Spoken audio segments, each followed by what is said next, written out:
Good morning, happy Sunday everyone. Guys, naagahan ta guys.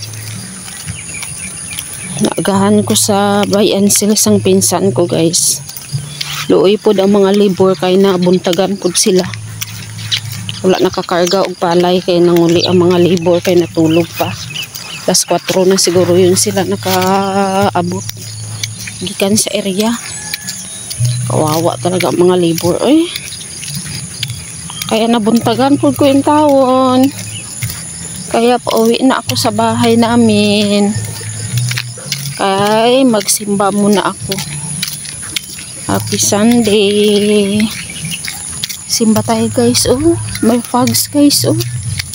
Tingnan niyo ang panahon, guys. Yan.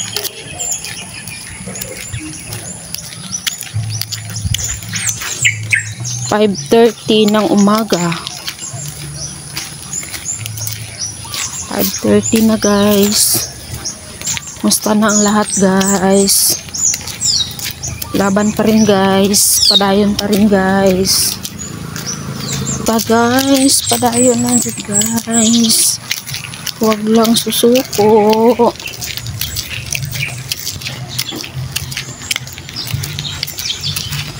Naga-ingon nga gikapoy na daw sila.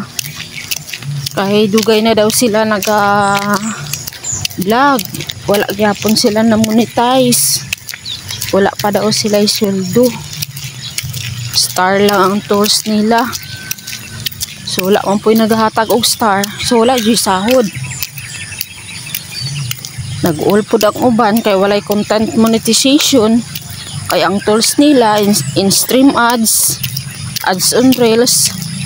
So ingon ni Mita, tama na lang August katapusan. Wa na jud taan ni guys. So ang social media kay dili jud kuan. Kung sa trabaho pa stable. Kaya kung naamoy trabaho karon nga nindot ang inyong trabaho, tako inyo sweldo, ay ayaw na lang jud mo undang og trabaho guys. Padayunan na lang jud na ninyo. Ang vlogging sideline ng gyapon ni. Maayo lang to kung katong mga sikat na kaayo. Dagko ang mga content creator kay kasweldo na jud na sila dinagko. Ang small content creator luoy kaayo in taon. Lalo ng mga gwapa, lakaw-lakaw lang, prayani, viral dahil na siya. Pero ang taon, ang pangit. Diyos ko, muna pa in taon. Krasya na lang kayo sa Ginoo guys. Kaya muna nga mag-ampo ra jud in taon ta ani. Tagaan ta pabor sa Ginoo. Kay para kasahod pud in taon ta. Katabang ta sa tong pamilya. Lalo na ako kay kaluoy lang sa Papa John kay dialysis patient in taon guys. Para makatabang pud ko.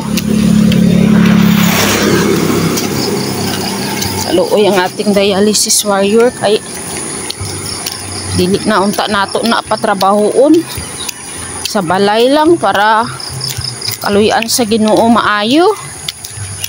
Saon man kay nga tay estudyante maghatag og baon kada adlaw, pagkaon pa palit sudan. So dili pwede nga dili mo masada ating dialysis warrior guys. So sabi ko laban lang Papa John. Kaya natin yan. Kaya tapangin mi free guys kay Papa John nga. Mampingan talaga ang kanyang access. Kay ang iba na mga kasamahan nila, alam nyo guys, hindi na talaga maglabas yung di na mag-active ba ilang access, hindi na mag-flow ang dugo maglabas sa pagdaya nila. So sira na talagang access din. Kawawa ang mga dialysis patient guys. Bago nag-dialysis si Papa John, 1 year kapin, marami nang namatay na mga pasyente na mga dialysis patient. Kay ang iba grabe man kabadlungon guys. Paon man og bawal. Idadaya na gani, mukaon pag junk foods. Kaon pag dinuguan. Diyos ko. Ano ba yan? Kay gusto siguro dyan mukaon ng lami. So grasya man sa Ginoo guys si Papa John. Discipline jud na siya sa iyang pagkaon.